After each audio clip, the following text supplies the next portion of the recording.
زرداری صاحب کی چالوں کے سامنے، ان کے ترپ کے پتوں کے سامنے پی ڈی ایم نہیں رہی، اور سارا بینیفٹ سندھ حکومت بھی بچا لی زرداری صاحب نے، نیب کے کیسز سے بھی باہر نکل آئے، مطلب ضمانتیں ہو گئیں آلموسٹ سب لوگوں کی، اور وہ جو ایک دباؤ میں تھی پیپلز پارٹی اس سے بالکل باہر آ چکی ہے، سینٹ پہ بھی انہی کا جسے غلبہ آ گیا ہے، کم سیٹوں کے باوجود وہ ساری چیزوں پہ آ گئے۔ آپ کیا دیکھتے ہیں آنے والے وقت میں پی ڈی ایم کے اندر کوئی سانسیں بچی ہیں، کوئی آکسیجن لگے گا، کوئی ماسک لگے گا تو یہ جان آ جائے گی پی ڈی ایم کے اندر؟ فیصل صاحب، پہلی بات یہ کہ جس کو آپ چالے کہہ رہے ہیں زرداری صاحب کی، میں کہوں گا کہ ان کی حکمت عملی تھی، اور حکمت عملی جو ہے اس پہ بعض میں دیکھتا ہوں کہ ہمارے میڈیا کے دوست بھی کہہ رہے ہیں، وہ اس طرح کا تاثر دے رہے ہیں کہ جی زرداری صاحب نے بقول ان کے کہ کسی قسم کی کوئی جمہوریت کے خلاف کوئی سازش کر دی یا انہوں نے کوئی ایسا کام کر دیا کہ جس پہ پاکستان پیپلز پارٹی کو شرمندہ ہونا چاہیے۔ نہیں تو میرے خیال میں ایسا جو ہے مبالغہ آ رہا ہے، جو نون لیگ کے دوست ناراض ہیں یا ان کے جو قریب کے لکھنے والے جو صحافی حضرات ہیں، ان کے جو اینالسٹ ہیں، وہ ان کا لکھ رہی دکھ ہے۔ درد سمجھ آتا ہے نا، لیکن جو اصل بات یہ کہ انہوں نے کوئی ایسا کام نہیں کیا کہ جو ان کی پارٹی کے مینیفیسٹو سے متصادم ہو۔ دیکھیں، پیپلز پارٹی نے ایک میانہ روی کی سیاست کی، اور جی اس نے جو ایک مہم جوئی کا ایک وہ تھا، خمار چڑھا ہوا تھا مولانا فضل الرحمان کے سر پر اور مریم صاحبہ کے سر پر، تو اس پر انہوں نے جو ہے اس کو ایگری نہیں کیا، ہاں اور بڑی وجہ سے آتی کہ پاکستان پیپلز پارٹی کے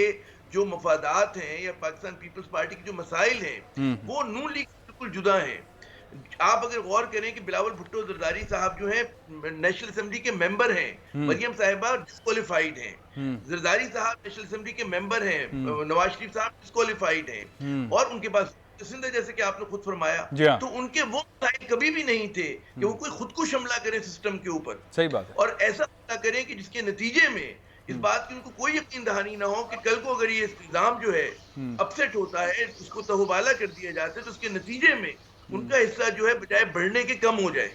تو اگر آپ دیکھیں منطقی اعتبار سے معروضی حالات کہتے ہیں آبجیکٹیو کنڈیشن، اس میں پاکستان پیپلز پارٹی نے بڑا سینسیبل بہت اچھا رول پلے کیا، بالکل صحیح۔ اچھا عامر صاحب، اب کیا ہونا چاہیے؟ آپ یہ ہو گیا، بہت اچھی دانش مندی کا ثبوت دیا، اور لوگ توقع بھی زرداری صاحب سے یہ کرتے ہیں، پروفیسر ڈاکٹر آصف علی خان زرداری جب بھی کوئی بات کرتے ہیں تو پھر وہ بات عملی طور پر گراؤنڈ پر نظر آتی ہے۔ اس دفعہ بھی یہی ہوا۔ میں جاننا چاہوں گا کہ اب سینیریو آپ کیا دیکھ رہے ہیں؟ پی ڈی ایم کا کیا اور حکومت کے پاس اب کیا آپشن ہے؟ کیا 2.5 سال کے بعد بھی یہی سینیریو آپ دیکھ رہے ہیں؟ یا ڈاکٹر صاحب نے جیسے بتایا کہ فیصلے ہو رہے ہیں، عمران خان صاحب کو سوچنے کا موقع ملا ہے، اور اب جو ہے ایگزیکیوشن پلان کے ساتھ عمران خان صاحب تشریف لائیں گے واپس؟ دو بڑے اہم سوال کیا آپ نے، میں پہلے کا تو بڑا مختصر جواب دوں جو پی ڈی ایم کے حوالے سے۔ بعض لوگ اب کہہ رہے ہیں کہ جی پی ڈی ایم جو ختم ہو گئی، میں نہیں سمجھتا کہ ختم ہوئی، لیکن پی ڈی ایم کا وہ جو ایک اس کے اندر جو انتہا پسندانہ سوچ تھی یا جس طرح کا جائرہانہ پن تھا، وہ کنٹرول ہو جائے گا۔ پیپلز پارٹی بھی پی ڈی ایم میں رہے گی اور نون لیگ بھی رہے گی، اور اپنے اپنے حساب سے رہیں گے۔ اس میں یہ نہیں ہو سکتا کہ جی نون لیگ جو ہے اپنے فیصلے مسلط کر دے پاکستان پیپلز پارٹی کہ جی آپ استعفیٰ دیں، اور جبکہ خود ہم دیکھتے ہیں کہ نون لیگ نے جتنا کنسیشن لیا ہے جی وہ پیپلز پارٹی سے ساتھ ہے۔ جیل کے تالے کھل گئے اور نواز شریف صاحب بیرون ملک چلے گئے، واہ کسی کیس کا کلیئر نہیں ہوا۔ تو یہ والی بات ہے کہ نون لیگ کو بہت زیادہ لیوے ملا ہے، اور انہوں نے جو کمپرومائز کی وہ بات کرتے ہیں، تو کمپرومائز جو ہے نون لیگ کی طرف سے بھی بہت ہے، جس کا انہوں نے فائدہ اٹھایا۔ صحیح اب آئے صحیح دوسرے، آپ کا جو سوال ہے وہ بھی بڑا اہم ہے، جی کہ جو ابھی ڈاکٹر صاحب نے کہا فرمایا کہ جی عمران خان صاحب کو سوچنے سمجھنے کے لیے ہفتے 2 ہفتے ملیں گے۔ عمران خان صاحب کی نیت ہمیشہ سے نیک رہی، اس پہ ہمیں کوئی شک شبہ نہیں ہے، ہمیں اس بات پہ بھی شک شبہ نہیں کہ جناب عمران خان صاحب ایماندار ہیں، لیکن جو فیصلے ہو رہے ہیں، فرض کریں کہ آپ آئی ایم ایف کی جو شرائط کو جب آپ کہتے ہیں کہ میں منون مان لوں گا، ہاں اس کے نتیجے فیصل عزیز صاحب آپ بہت جہاں دیدہ ہیں، تجربے کار ہیں، تو جو آئی ایم ایف کا پروگرام ہے وہ عوام دوست پروگرام نہیں ہے۔